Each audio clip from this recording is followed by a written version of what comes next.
Bonjour les artistes, j'espère que vous allez bien, je suis content de vous retrouver pour cette nouvelle vidéo.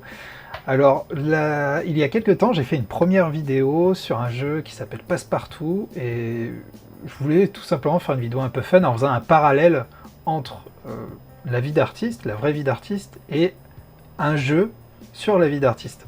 Donc je suis assez étonné parce que c'est quelque chose que vous avez aimé dans la majorité, et donc vous m'avez demandé de continuer. Donc c'est avec plaisir que je vous montre la deuxième partie du jeu. Alors pour résumer, pour ceux qui n'ont pas vu la première vidéo, vous pouvez aller voir la vidéo, je vous mets l'extrait, je vous mets un lien ici. Pour résumer, donc j'étais un artiste peintre débutant, souhaitant vendre mes œuvres et souhaitant bien sûr me faire un nom et évoluer. Et donc le jeu commence dans les rues de Paris, on a un tout petit garage, on expose dans la rue. Donc je vous ai montré quelques parallèles, je vous ai montré que le jeu était assez pertinent dans le sens où il m'a fallu vraiment beaucoup de temps pour pouvoir commencer à vendre mes toiles à un certain prix. Et donc petit à petit j'ai évolué dans le jeu et je suis arrivé à une deuxième partie. Donc je vous montrais aussi comment c'était pertinent par rapport à la vraie vie d'artiste. C'est le fait de se créer une communauté, le fait d'avoir une cible spécifique qui va davantage aimer vos tableaux plutôt qu'une autre. Et c'est tout à fait normal. Et donc là dans le jeu, en évoluant, en faisant un certain style de tableau, c'est les punks qui ont davantage aimé mon style et qui ont commencé à monter le prix et à acheter mes toiles à un certain prix. Donc là je viens d'arriver à la deuxième partie. Par contre je sais pas du tout comment ça se passe cette fois-ci. Alors on va commencer, je vais faire un nouveau tableau. Alors, apparemment j'ai un nouvel outil, donc j'avais le spalter, la bombe, et là qu'est-ce que c'est que ça? C'est de l'encre apparemment. Ok.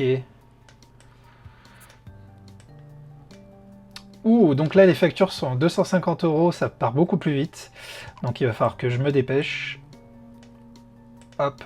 Je vais continuer dans le style que je faisais sur la première partie du jeu. Maintenant que je connais ma cible.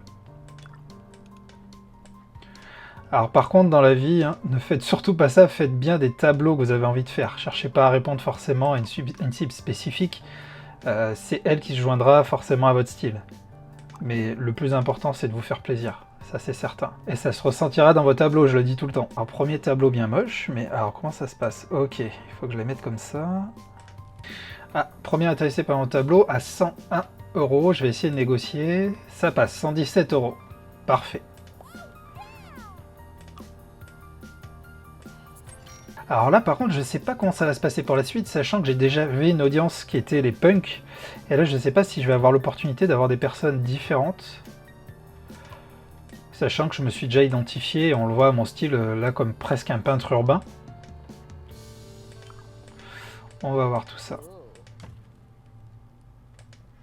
Alors 68 €. Je négocie 72. Alors là par contre c'est un profil de personnes différentes, il va falloir que je fasse attention et que je me positionne.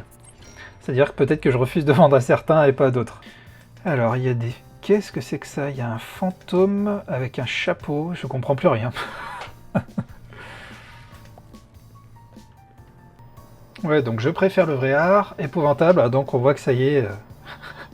Pour l'instant c'est pas convaincant. Mais ça va venir, on s'accroche, on y croit, et ça le fera, il n'y a pas de raison. Voilà, donc ça fait un moment que je continue de peindre, de peindre, de peindre. Bien sûr, je vous épargne tout ça parce que c'est très très long. Et en fait, je me rends compte d'une chose, c'est que... Donc apparemment, il y a deux catégories d'intéressés qui viennent voir mes tableaux. Non, même trois. Donc il y a les punks, qui voilà, faisaient partie de ma première cible, ma première audience. Donc il y a soit des minimalistes, soit des expressionnistes. À moi de voir comment je vais me positionner et d'orienter un peu mes créations. Bah surtout en fait des créations qui me parlent quoi. Donc moi je pense que ça va être plus dans l'expressionnisme. Là par exemple on voit un minimaliste qui aime bien ma toile. Et ouais forcément j'ai fait quelque chose de très simple. On voit celle-là, là, celle sur la droite. Mais... Ouais donc c'est bien ça. Ceux qui ressemblent à Andy Warhol, là, qui s'appelle Andy d'ailleurs. Il y en a un qui s'appelle Andy. Lui, il cherche vraiment en fait de l'expressionnisme, ce qui est normal. Donc, bon, alors attendez, j'essaie de m'y retrouver, tac. Et en fait, si je veux arriver donc à plaire aux expressionnistes, il va falloir que je continue à faire ce que je faisais un peu tout à l'heure, c'est-à-dire des traits très francs, ce genre de choses. On va essayer. Des traits francs, très colorés. Je vais essayer du coup de mettre des couleurs assez acidulées, des coups francs. Je pense que ça peut fonctionner.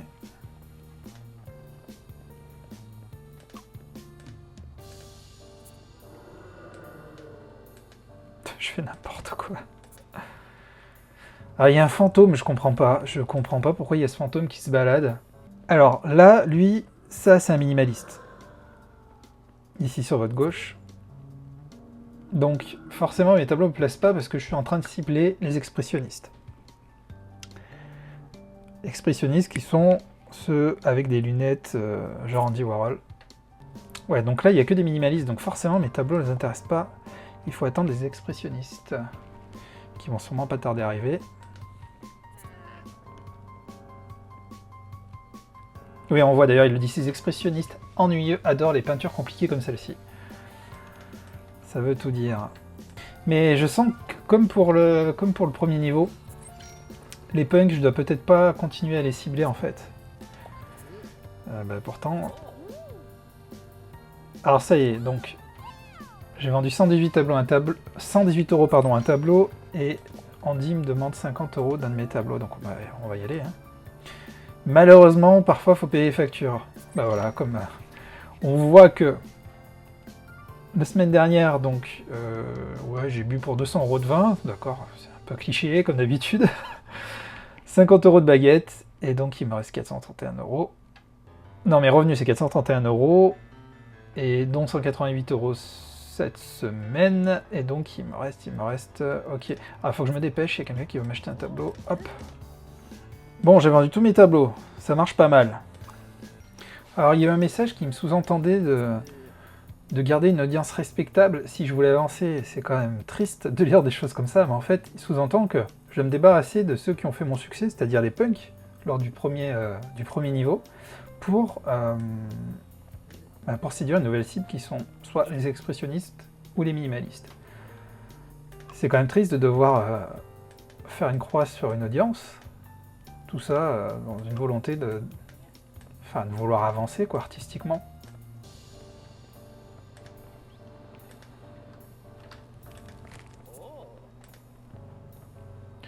Bon ça y est, on propose à 442 euros un tableau, là ça commence clairement à monter, donc on va dire oui. Je commence à séduire enfin les expressionnistes, pardon.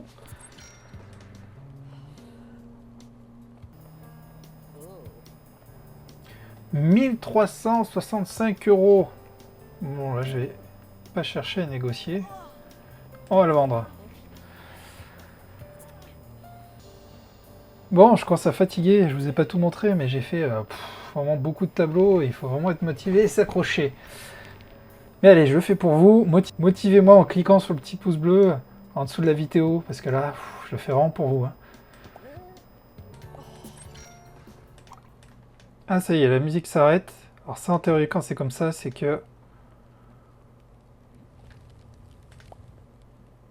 Oui. On doit avoir un critique d'art.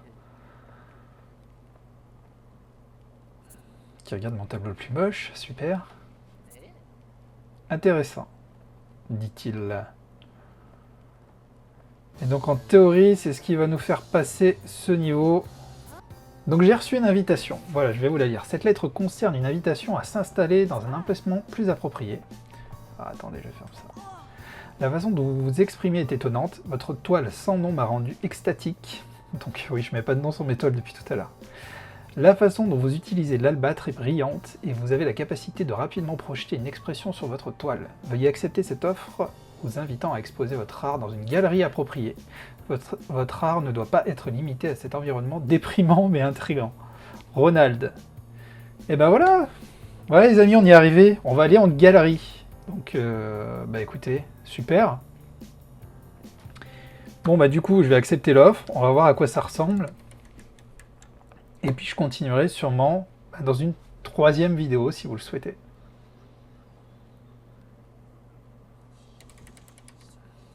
Waouh! Ah oui, donc là on peint directement dans la galerie, on a une galerie, un espace de travail, et on peut exposer différents tableaux. Donc on voit que la notoriété commence à être là, on a des nouvelles opportunités, j'imagine qu'en termes de prix ça va aussi devenir autre chose. Donc moi je m'arrête là. Franchement, ça a été fatigant parce que je vous ai mis que des petits passages, mais il a vraiment fallu que je peigne beaucoup de tableaux avant d'arriver à pouvoir passer ce niveau-là. Et finalement, c'est un peu pareil, hein, comme je vous l'ai déjà dit. Certains, dans la vraie vie, ont l'impression que vous allez pouvoir facilement refaire des tableaux que vous avez vus et tout de suite vendre, et ça se passe pas du tout comme ça. Et finalement, même si c'est assez cliché, assez stéréotypé ce qu'on vient de voir, c'est quand même le reflet de quelque chose, de ce qui se passe vraiment. C'est-à-dire que tant que vous avancez pas, tant que vous ne faites pas un nom, bah vous aurez beau faire le plus beau tableau du monde, qu'il n'aura pas forcément l'accueil que vous escomptez. Voilà, donc bah écoutez, moi je m'arrête là. N'hésitez pas à commenter, me dire si vous aimez bien ce nouveau format de vidéo que je peux faire très occasionnellement. Et puis à très bientôt pour une nouvelle vidéo. Allez, ciao ciao!